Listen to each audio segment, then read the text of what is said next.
The League of Assassins. I mean, the League of Shadows. I mean, the Society of Shadows has finally been adapted for Batman the Animated Series. That's right, a kids' show. We're going to talk about it when we discuss Off Balance.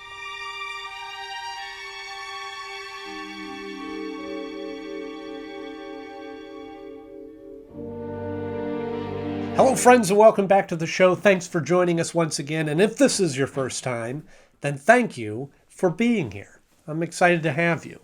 This is the show where we talk about all things Batman the Animated Series. We review each and every episode on the 25th anniversary of their original air date.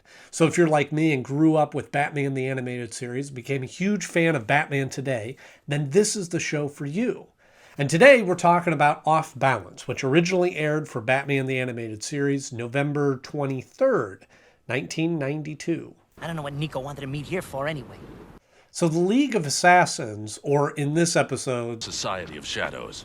Just the simple fact that they tackled this storyline is pretty bold of the animated series.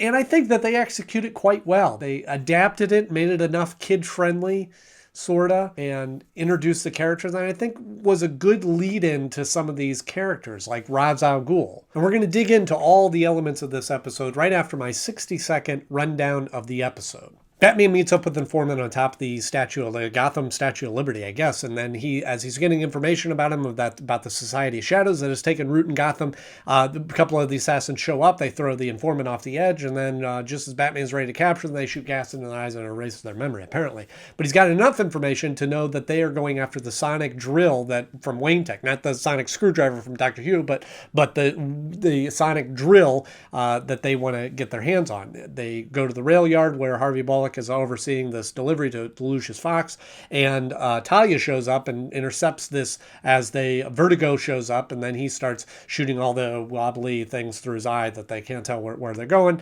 And Batman, they get away with the sonic drill, and then Batman tracks them to this cathedral where he thinks that they're up here. He gets knocked out. Talia and him wake up in this cell where she's had taken off his mask to take care of his wounds, so she knows who he is. And then they go in to try to get this, but Vertigo has this room booby-trapped with all the Vertigo things happening, and then Batman gets through, and she goes, "How did you do that?" And he goes, "Oh, I had my eyes closed." And then they track up the stairwell, very much like Vertigo in the Hitchcock movie, and they get to Vertigo, and they get the drill, and they escape.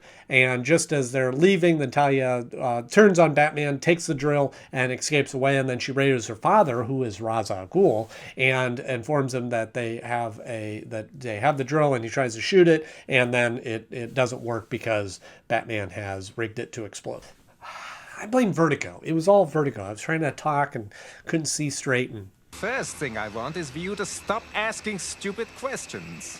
obviously, when I was watching this when I was younger, I didn't know all the backstory of the League of Shadows, the Society of Shadows. I didn't know what all that backstory of the Society of Shadows.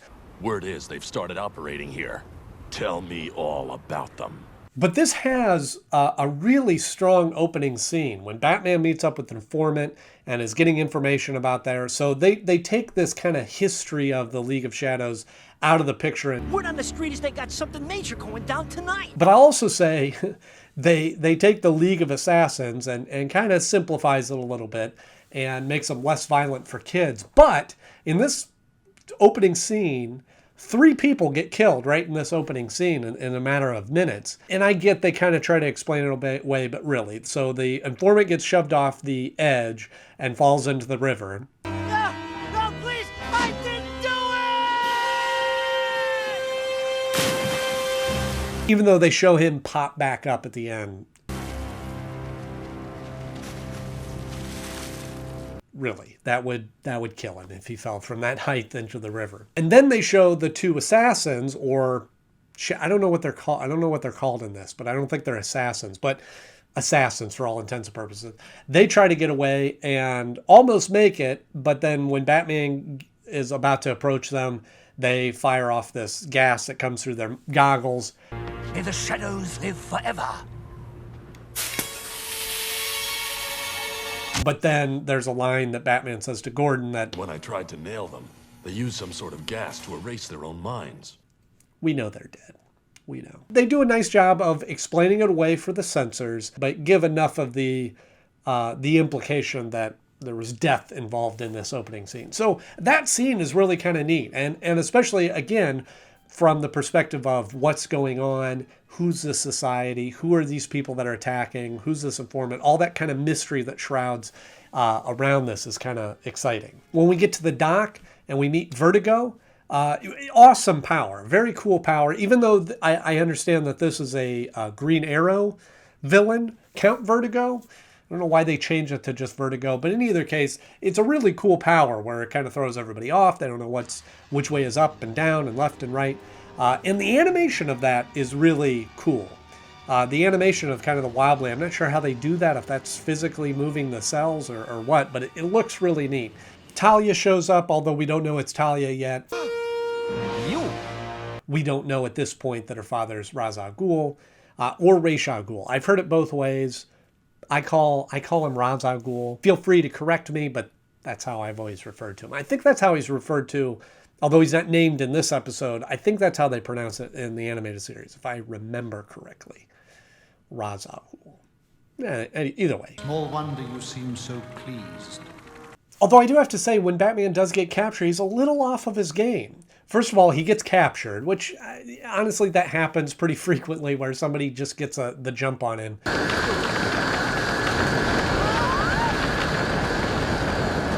And I've often thought about this, that when people do capture him, like just in the last episode where the Joker captured him, I didn't talk about this, and I think Joker, again, is more involved in the sport of it all.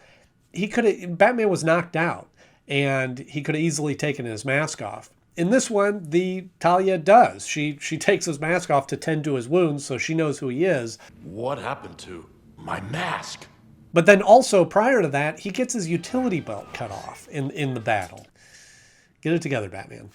4 against 1. Nasty odds. The opening scene is great in this, but I think one of my favorite scenes is them making their way through that room and Batman navigating his way through. And I love the reveal that... I just kept my eyes closed. Although at the end, again, I was thrown for a loop when I thought it was over, and then there was that one last twist where Batman thought he knew he could trust Talia, and then she turns on him. Wait. I can't let you leave like this. Not with the drill. And then she flies off. And again, I thought it was over. And then we see her actually talking to her father, Ra's al Ghul, whichever. Complete success. I secured this just as you asked. Then choose a target and test it, daughter. And that was a nice reveal. That's obviously leading into setting up this character for future episodes. Demon's Quest, I think, is the first appearance of Ra's al Ghul. Again, because this is such a large story arc, I think that they had to do this in parts. They didn't try to cram it all into one episode or even one two-parter. They kind of did this little prequel, little setup, little history of the Society of Shadows and building to something more to happen later on, which... You know, everybody thought the Marvel movies was the first to do the post-credits tag and introduce Nick Fury recruiting people, but I think this was it. Although it came before the credits, but they had that one little tag from Ra's al Ghul. As you said, Detective, this is not over. So when it comes time to rank this episode, a really fun episode. I think I got a lot more out of it now, knowing more of the story components that they're referencing. But great episode, cool story, cool villain, great animation, great final twist at the end. So a lot of great components. As a standalone episode, it doesn't quite rank up to some of the other episodes because it is sort of a building block episode. It's kind of setting up the story for what's about to happen later on. And so it's good, but it's not great. I think what I enjoy about Batman is him being in Gotham, protecting his city, protecting people that he loves, and all this happening really close to home. This one kind of takes him out of the city and into this other world and kind of a different story. And so this episode falls at the number 18 slot. Just below Almost Got Him, because Almost Got Him has a lot of great fun to it with all the villains in there. It is kind of a bigger story, a bigger global story that we're feeding into than Pretty Poison. This is not over. So what do you think of this episode? Do you think this was a good introduction to Ra's al Ghul? Do you think this was an appropriate kind of safe way to introduce the League of Assassins into the animated series. What did you think of the episode? Let me know in the comment section below. If you enjoyed this episode, please click that like button. And if you want to see more of these episodes, just hit the subscribe. Now, I'll be back tomorrow with the final episode of Batman the Animated Series before they go on winter break, kind of that mid-season break where a lot of shows do before they come back in January. So you definitely want to check out the episode, What is Reality? As always, thank you so much for watching. I'm Andy Knode, and I'll see you soon.